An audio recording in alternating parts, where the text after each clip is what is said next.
नमस्कार, जय मल्हार रेसिपी चॅनलच्या वतीने आज मी आपल्याला अळूची पातळ भाजी कशी बनवतात त्याची रेसिपी दाखवणार आहे। अळू ही एक रानभाजी आहे व ही पावसाळ्यात उपलब्ध असते। बाजारातून आणलेली अळूची भाजी स्वच्छ धुवून घेतलेली आहे। अळूच्या पातळ भाजीमध्ये घालण्यासाठी 50 ग्राम काळे वाटाणे रात्री मी पाण्यात भिजत घातलेले होते। आता सकाळी हे काळे वाटाणे स्वच्छ धुवून घेतलेले आहेत। तसेच 50 ग्राम शेंगदाणे 2 तास पाण्यामध्ये भिजत ठेवलेले होते। ते शेंगदाणे मी आता स्वच्छ धुवून घेतलेले आहेत। स्वच्छ धुतलेल्या शेंगदाण्यांमध्ये थोडं पाणी घालत आहे। काळ्या वाटाण्यांमध्ये पण थोडं पाणी घातलेलं आहे। काळ्या वाटाण्यांमध्ये चवीपुरतं मीठ घालत आहे। शेंगदाण्यांमध्येही चवीपुरतं मीठ घालत आहे। कुकरमध्ये तळाला पाणी घालून त्यामध्ये वाटाण्याचं भांडं ठेवलेलं आहे। आता या वाटाण्याच्या भांड्यामध्ये दुसरं भांडं ठेवून त्याच्यामध्ये शेंगदाणे घालत आहे।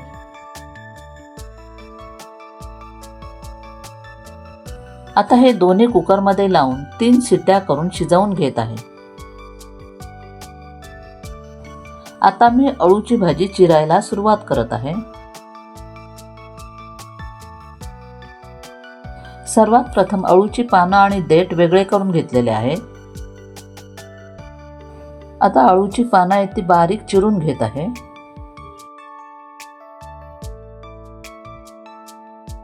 अळूची पानं चिरून झालेली आहेत।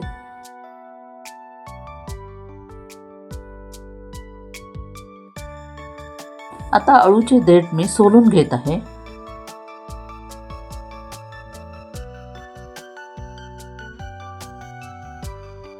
अशा प्रकारे सर्व देठ मी सोलून घेणार आहे।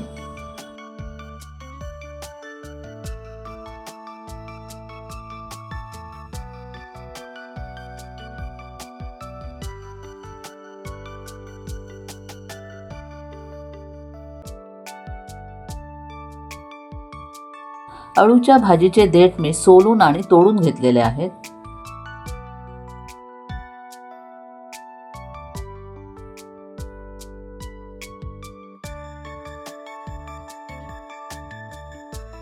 तीन शिट्ट्या झाल्यानंतर कुकर थंड करण्यासाठी ठेवलेला होता। तर आता कुकर उघडून त्याच्यामधून शेंगदाणे व काळे वाटाणे दोघांची भांडी मी बाहेर काढत आहे।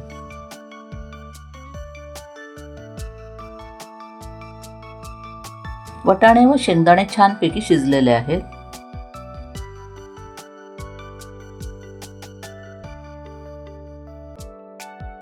आता आपण त्याच कुकरमध्ये अळूची भाजी शिजवून घेणार आहोत।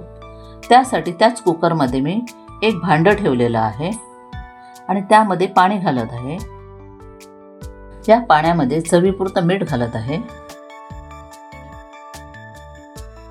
आता या पाण्यामध्ये अर्धा लिंबाचा रस घालत आहे। आता या पाण्यामध्ये अळूची भाजी शिजण्यासाठी ठेवत आहे।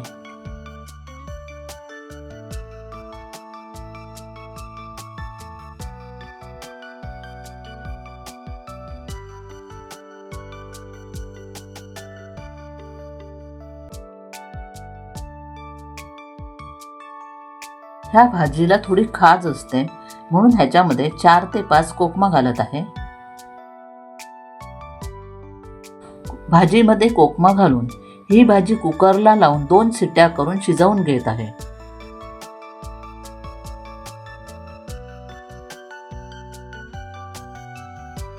कुकर थंड झाल्यानंतर शिजलेली अळूची भाजी मी बाहेर काढत आहे। भाजी जास्त आंबट होईल म्हणून त्यातील थोडी कोकमे मी काढून घेत आहे।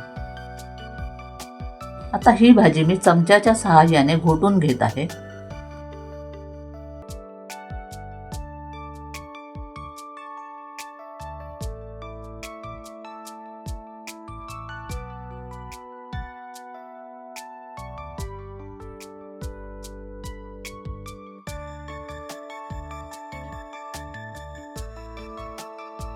आता शेंगदाणे व काळ्या वाटाण्यातील पाणी पूर्णतः निथळून काढल्यानंतर आता शेंगदाणे व हे काळे वाटाणे अळूच्या भाजीमध्ये घालत आहे.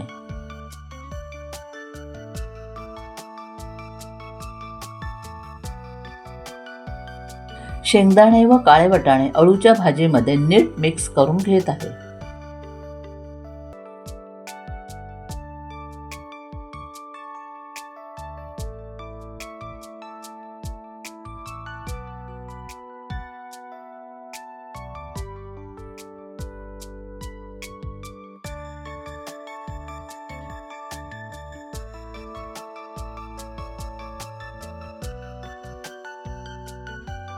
आता यामध्ये 1 चमचा घरगुती मसाला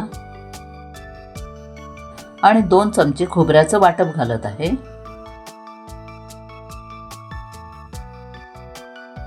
आता यामध्ये वाटपाचं थोडं पाणी घालून ही भाजी मी पातळ करून घेत आहे. आता हे सर्व एकजीव करून घेत आहे.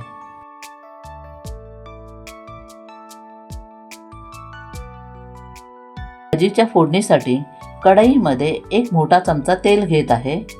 कढईतील तेल गरम झाल्यानंतर त्यामध्ये 1 छोटा चमचा मोहरी घालत आहे. मोहरी तडतडायला लागल्यावर त्यामध्ये 7 ते 8 लसणाच्या पाकळ्या ठेचून ठेवलेल्या होत्या त्या घालते.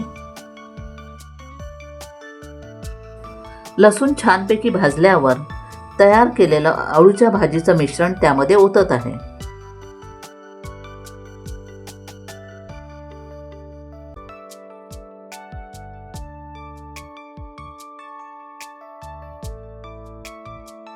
भाजीला छानपैकी उकळी आलेली आहे, तर भाजीची चव घेऊन पाहावी. यामध्ये तिखट किंवा मीठ कमी असेल तर आपल्या आवडीप्रमाणे घालावं. आपल्याला आवडत असेल तर यामध्ये थोडं गूळ घालावं.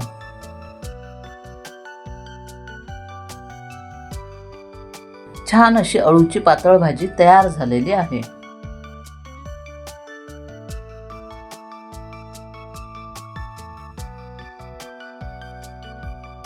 अळूची पातळ भाजी मी एका भांड्यामध्ये काढून घेत आहे.